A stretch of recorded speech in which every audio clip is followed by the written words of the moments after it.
Hey, you guys know that I tend to go in cold for video recordings like this, right? Like I get an idea, I get a general sense of what I'm gonna do, I try to figure out, the cool things that I like that I wanna show you, and then I just kinda talk. And I know I can ramble a little bit, and that might make for a long video. And I have a hunch this video is going to be a long video. Whether or not I ramble, which I don't know, I probably will, but there's a lot of cool stuff that I want to show you. Because this video started as one idea that I originally wanted to make a video on, and then it became and turned into something that could be another idea that might be worth another video, and now it's just kind of a thing that I hope we can dig into. And this all starts from a recent research write-up and article put out by the Checkpoint team, Checkpoint Research, when they shared CVE 2025-33053 and Stealth Falcon and Horus, a saga of Middle Eastern cyber espionage. I will, of course, put a link to this in the video description. I can't zoom in super duper well on this website, but we won't spend too much time here. Of course, I really recommend you look through all this with the link below in the video description, but what I want to zoom in on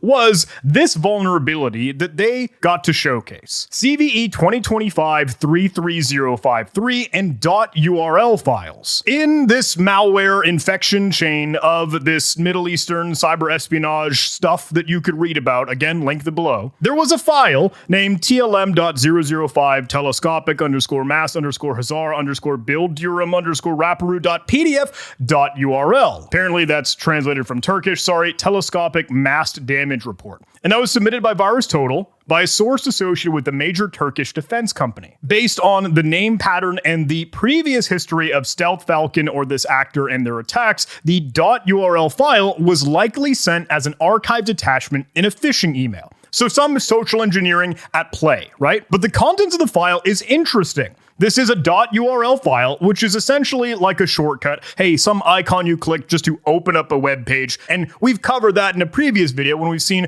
the 16 different file extensions that don't show their file extension, which is neat and interesting. But this basically looks like an INI configuration file, right? There are brackets here to denote an internet shortcut with the URL property set to a value. See Program Files Internet Explorer, IE diag cmd.exe. which is a built-in native program and application on Windows. But it has a working directory set equal to //, so that looks like a network address and location, right? summerartcamp.net @SSL @443 /davwww root /OSYXA0 blah, blah, blah.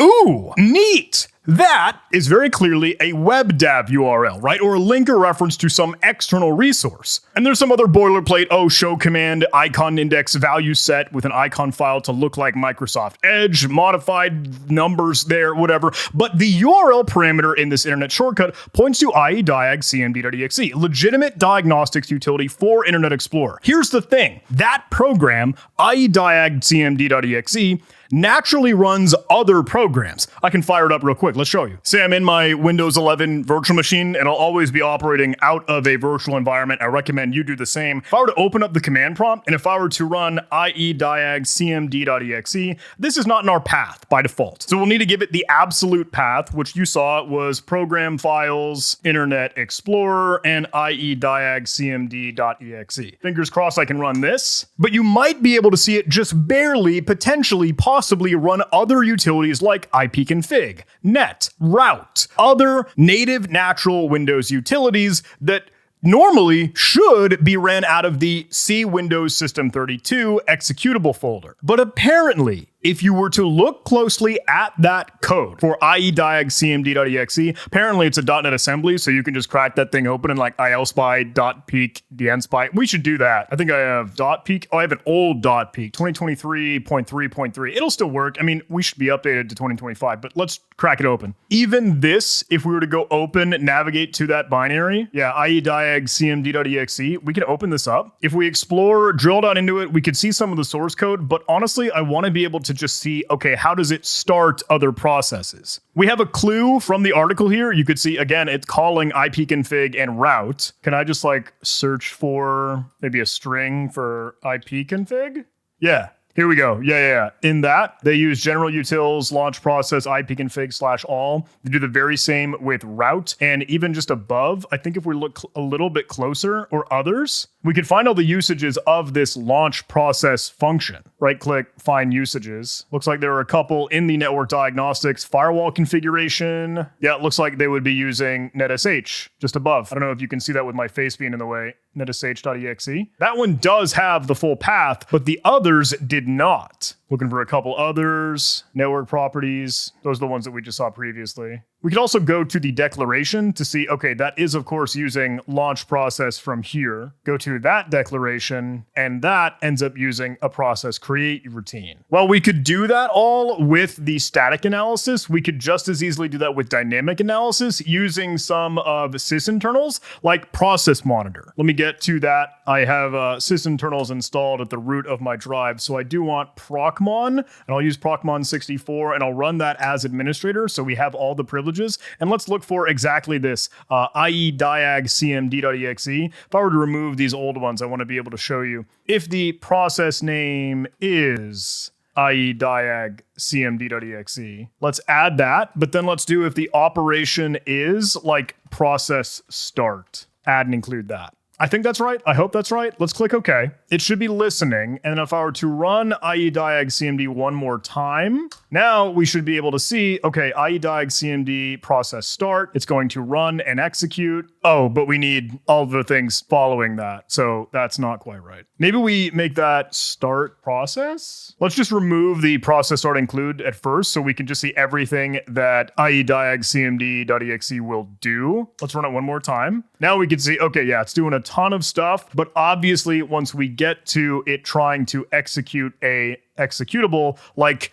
ipconfig or netsh or all these others, we'll see that actual operation. I could scroll through this forever, but it might be worth just control Fing for ipconfig. You know what? Easier way to do this, let's just filter for anything that has like process in the operation. Process contain, or operation contains process. Yeah? How does that look? There we go. Okay, cool. So pretty clear now we can see process create. I'm sorry, I'm dumb. I should have known that. It ends up doing this with ipconfig.exe, route.exe, netsh, all these out of system32, but clearly it does not have to be in system32. Usual order of operations search order for spawning a new process that does not have an absolute path in its invocation string, it will try to look first in the current directory. And we can see that if we were to remove that filter, so we've got everything else back where it was, but just before this process create, you can see it trying to look for ipconfig.exe in system32,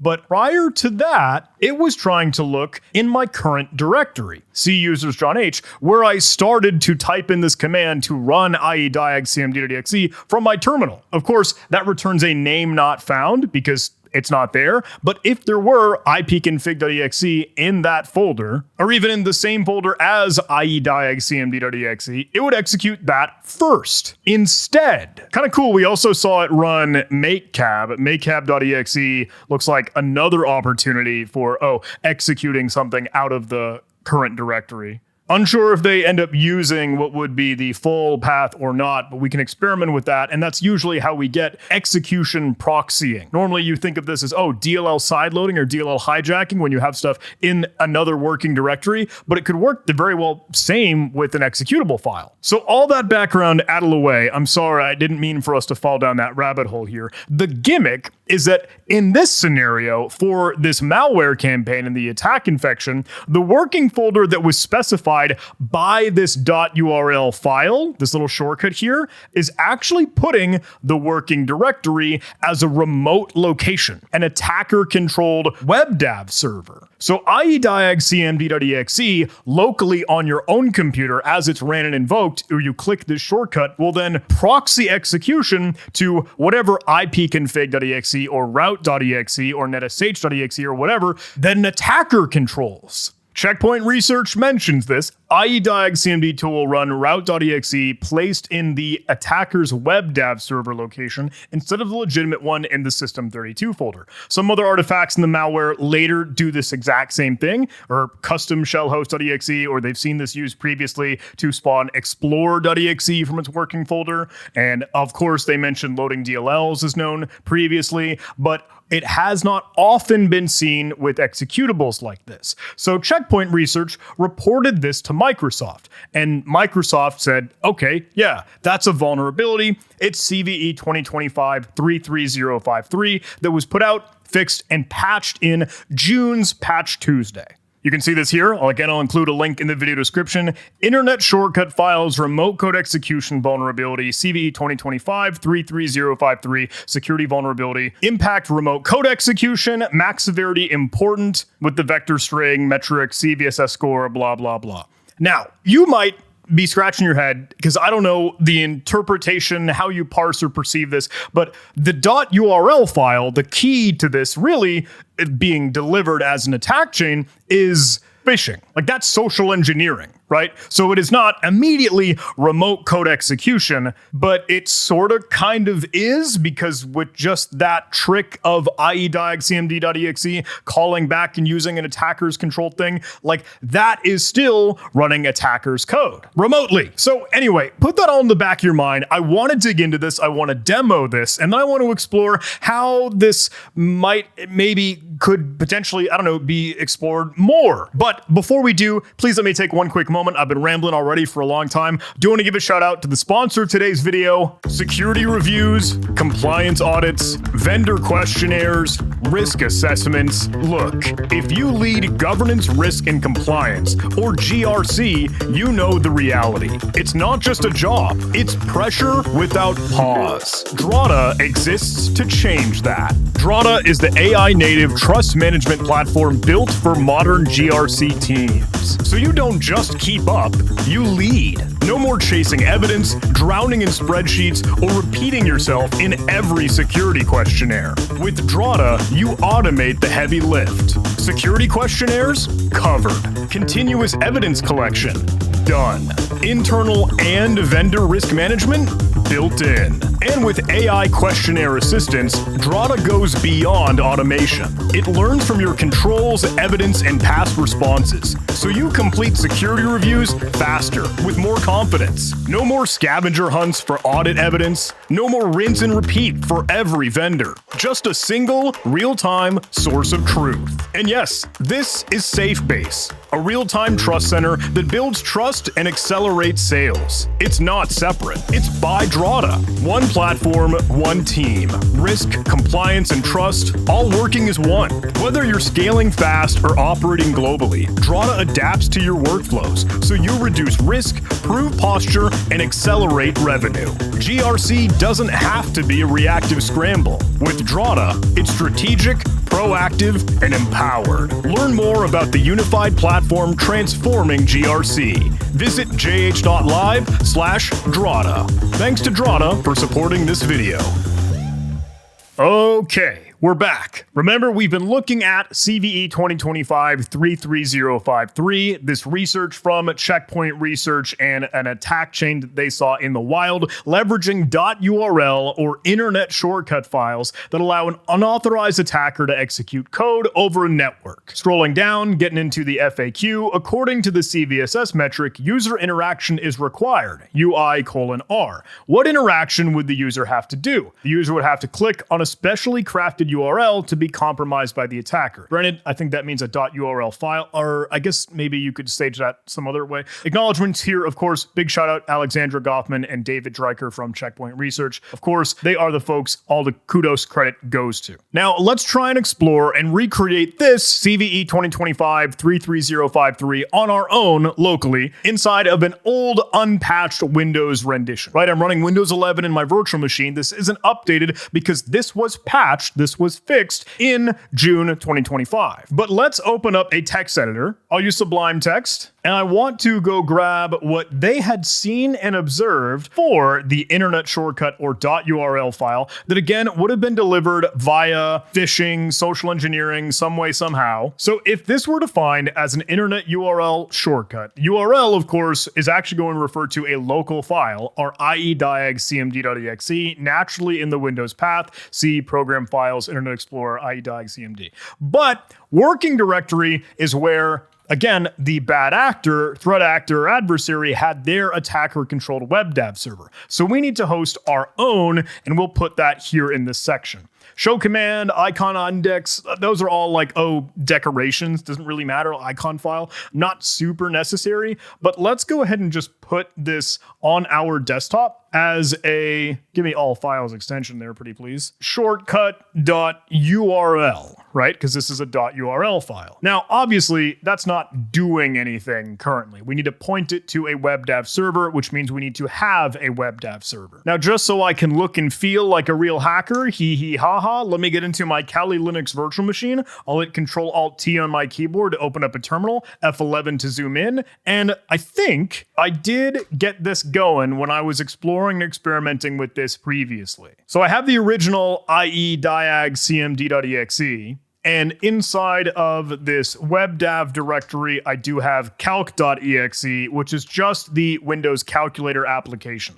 I want to use that as a little proof of concept, demonstrate, okay, we can execute our own code or any arbitrary executable from this webdav connection, right? What is my current IP address? Let me use IPAS or IPadder show. That is 192.168.111.199. And now let me spin up a webdav server, nice and easy from the command line with WSGI dav. That's one of the utilities you can get within Kali Linux. That's nice and easy. Let's set the host to 0.0.0.0 so we are bounded and listening, binding to all interfaces. I think our port can be 8080. I guess that's fine. The root of this should be basically the current directory that we're in. Will it let me do that? Or like, can I move up a directory and then reference webdav? Let's try that. Maybe, honestly, it's smarter. The location of webdav directories always kind of gets me a little sketched out. So let me just do webdav from the parent directory that I'm in. You know what I mean? We could even go above that, whatever. I want to be able to reference webdav in the shortcut like link, the / that we put in our .url file. And then auth can be anonymous, just so that's easy enough to get to and run. So that will spin up, that will run. Now we are serving our webdav instance. Can I put this side by side now? Back in our Windows virtual machine, now let's work with our webdav server, which is the 192.168.111.199 at, if we were using SSL, that's where you saw SSL and 443 kind of denoting the ports, but we will use at 8080 because that is where we are hosting our webdav server. And they had that special syntax of like dav dub root, right? I want to look back at it. Yeah, / dav dub root and then a / for the folder that they reference. And the folder should be webdav because that's what I named it in the current directory. But bear in mind, we have not yet done the magic trick. Let me shut down or Control-C and close out of that webdav server. Inside of that webdav little directory here, we just have calc.exe, but it needs to be the name of a program that ie-diag.cmd.exe will invoke or run naturally, like ipconfig.exe, route.exe, makecab, and others that we saw. So let's try this and test this with calc actually being called route.exe. Now, it should run it. Let me move out of the directory. Let's spin this all up, get our webdav server hosted again. And we can, now that we've saved this, try to run our shortcut. Fingers crossed, I'm praying to the demo gods I got this all right. Double clicking, you can see the connection that it made there. And there's our calculator. So that is CVE 2025-33053, using a .url internet shortcut to be able to run arbitrary code from a remote location. But I got to thinking, I got to wonder if this is patched, as cool and as neat as this was. I think that was a cutesy, cool, kind of clever trick. Could you not do the exact same thing with a lot of the other pointing applications or short file types, right? Like we're used to seeing in the, different file extensions that hide hide their file extensions. I'm alluding to, could this just as easily be done with a regular natural Windows shortcut? Because that could be built out with its own working directory. And to be honest, you could build that. You could create a shortcut file like that with just PowerShell. Let me show you that syntax. Let me move to the desktop here just so we could work with something and then make it visible for us. Let me create just a little variable SC or shortcut, right? And then that will be basically a new object. This should be a COM object, so I'll use the wscript.shell data there, that object type. And then I want to create shortcut. And I guess realistically, this is where you can kind of specify the destination. So I didn't need to move into my desktop because I'm going to write it all here in shortcut.lnk. Note that I'm using the .lnk file extension here now because this is a shortcut file, like natural native Windows file, a desktop application shortcut, not an internet shortcut like a .url. Can I create that object? Cool. Let's set its target path to equal IE-diag CMD, right? So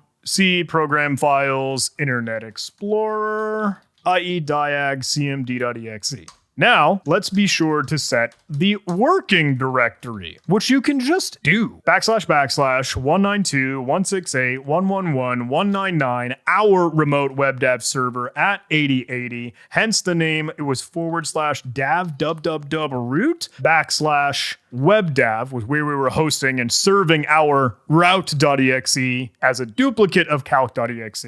Fingers crossed that's correct. And then if we wanted to get super flashy, we could just set, the window style could be hidden or 7 or whatever. I think that's the constant for it, just like you saw in .url. And the thing about a shortcut is that we could change the icon, we could decorate it to be whatever we want. I guess really you did the same with the .url, but let's go ahead and save this. And now that should be present on our desktop. Now that has not changed the icon because it's still referring to IE-diag CMD.exe, but I got to run what would be this rather than this. This is our URL shortcut. This is our LNK shortcut. And you could see even in the WebDAV instance, it was trying to reach make, cab, netsh, even other DLLs that we could probably manipulate or beat up because now we've set it as the working directory. Let me close this out and let me spin it up again just so we have a fresh start. Now let me run our LNK shortcut, which should be new ground, but it still works. Question was, did this get patched in the June patch Tuesday when they fixed it for .url files?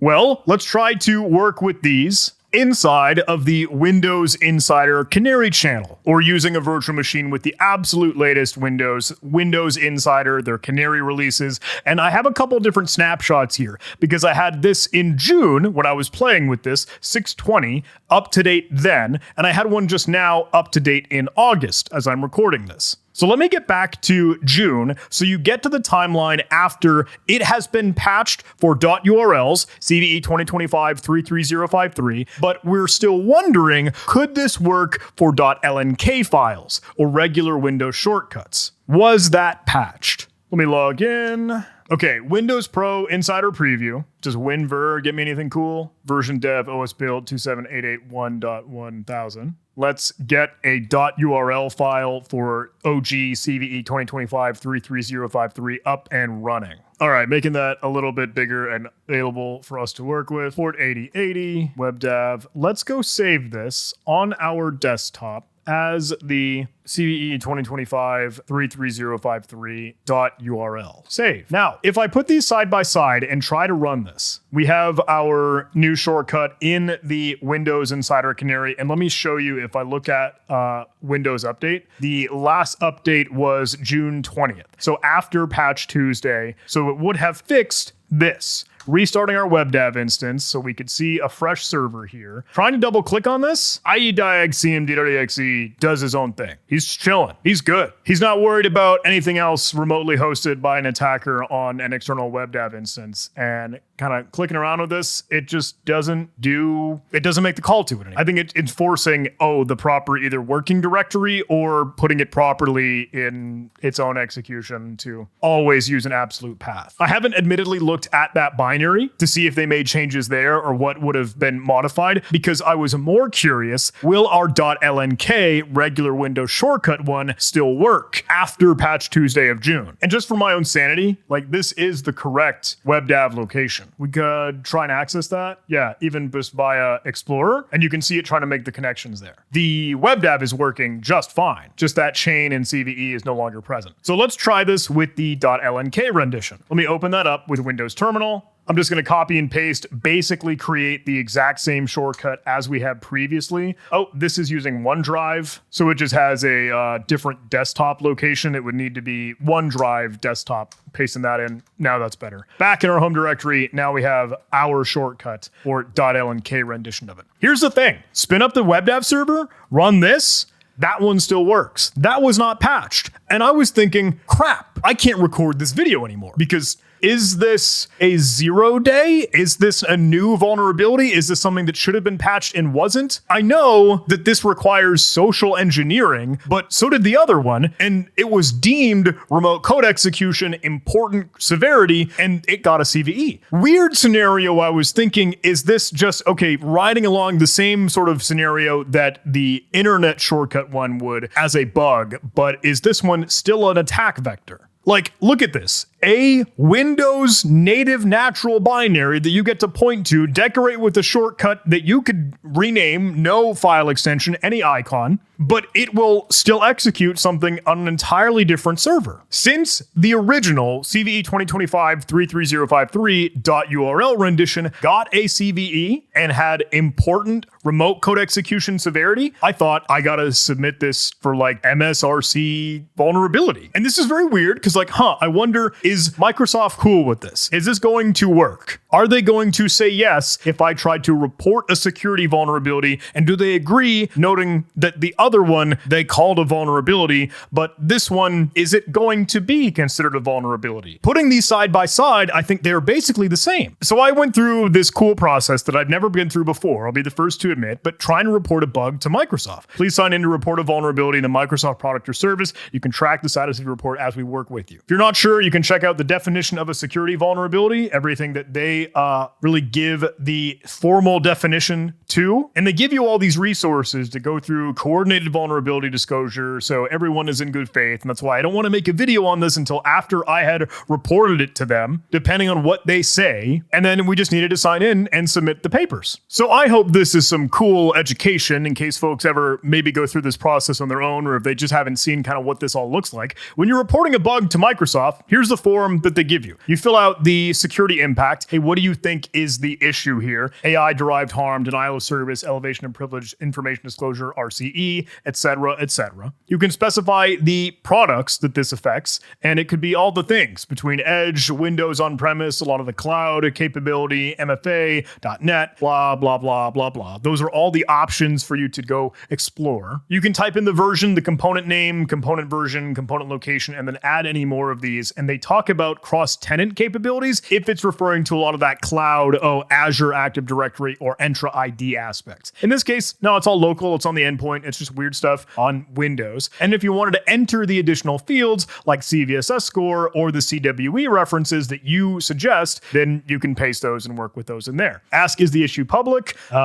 You choose, is the issue actively being exploited? You choose, is this a missed, fix, or variant of an existing CVE or previously closed case? Now, in this case, yeah, kinda, right? That's what it was. And to be honest, I had used for like things of the CVSS score and the common weakness enumeration, I basically used the old one as a reference because it's in essence the exact same thing. Impact, remote code execution. I copied and used that. Weakness, CWE 73. Yep, same exact thing. Vector string. Yep, use that. User interaction required, but according to their definition of remote code execution, it is still executing code hosted remotely, hence WebDAV server. And I wondered and questioned about that, but again, because this one worked the way that the other one worked, I just felt fine. Title, template, call stack, attachments, anything that you wanted here, etc. That is the process where you just write up all the info for yourself. Now let me show you what I submitted, and you can see that it was closed after I created it on June 20th as you were tracking the timeline. Last modified is July. Let me move my face out of the way. I don't know how well you can see that. So now that we're just about through the end of August and it was closed and completed, I think I want to talk about it. So this is my report. This is what I submitted to Microsoft. Hope it's cool to showcase. I don't see why it wouldn't be. Someone is going to scream and whine at me if I can't, but this vulnerability is a derivative of CVE 2025-33053 Internet Shortcut Files Remote Code Execution Vulnerability. And I included that link so they knew exactly what I'm talking about. Similar to .url files, Windows shortcut files or .lnk files can specify a working directory while executing a target program or application. Some native and built-in Windows binaries will inherently run other executables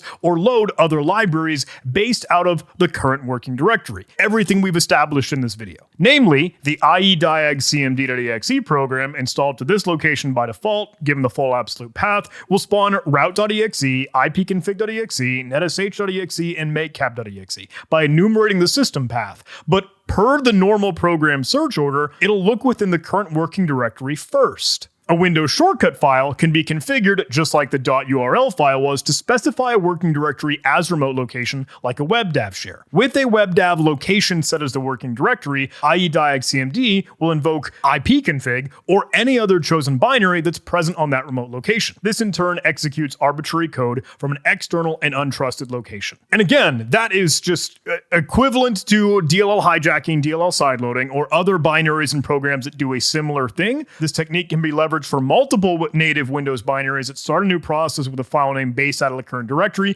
and I include a couple others, like work folder can do it, will invoke control, WSL if you have the Windows subsystem for Linux installed, that will drop wslhost.exe, main.cpl will open mouse.dll, systemcpl, and some like the control panel things, system properties, computer name, etc. Some of these pairings will prompt with a security warning. However, ie-diag-cmd didn't cause any pop-up and successfully executed the payload file. This is the exact same impact as CVE 2025-33053 that was previously patched, part of their patch Tuesday, but with a simply different delivery mechanism of a .lnk file rather than a .url file. I include a little YouTube video we could showcase. Feel free to skip this if you don't want to bother seeing the fireworks again, but this is just what I had provided because I did want to make it clear that, oh, I am testing this on the Windows 11 Insider Canary Edition. So it's the absolute latest, up to date, and you can see the back and forth between the attacker and the victim.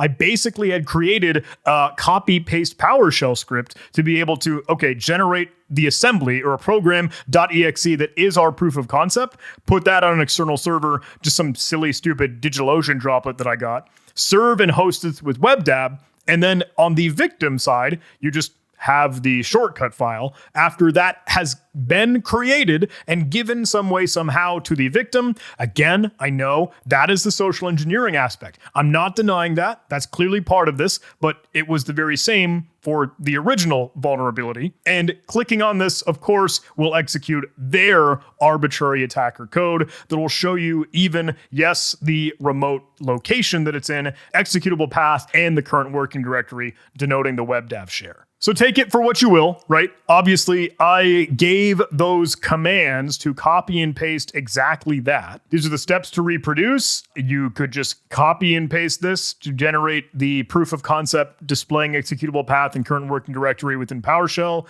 webdav share, SCP, copy over the proof of concept, serve that with webdav just as we have previously, create a shortcut file, and had that been given, if it is double-clicked, it will execute. Now, please let me make this abundantly clear. I am totally cool with whatever Microsoft decides. I just thought this was neat. This was interesting. Would one be accepted, the other not? Would one go one way or another? And I have no concern. I think, okay, it's still kind of cool that I got to go through this process and hopefully share some of that with you. There was an automatic notification that, hey, this has been received. They're tracking it. And later on, they say, hey, we've got a case number created for this thing. Looks like it is now in the works. And it moves through the different status or like category checks of in review, trying to reproduce, and all those different segments that walk you through the process. And here is their final response. Hey John, thanks for submitting this issue to Microsoft. MSRC prioritizes vulnerabilities that are assessed as important or critical severities for immediate servicing. The other one was denoted as important, max severity important for remote code execution, internet shortcut files, remote code execution vulnerability. But look, I'm not trying to sway one way or another.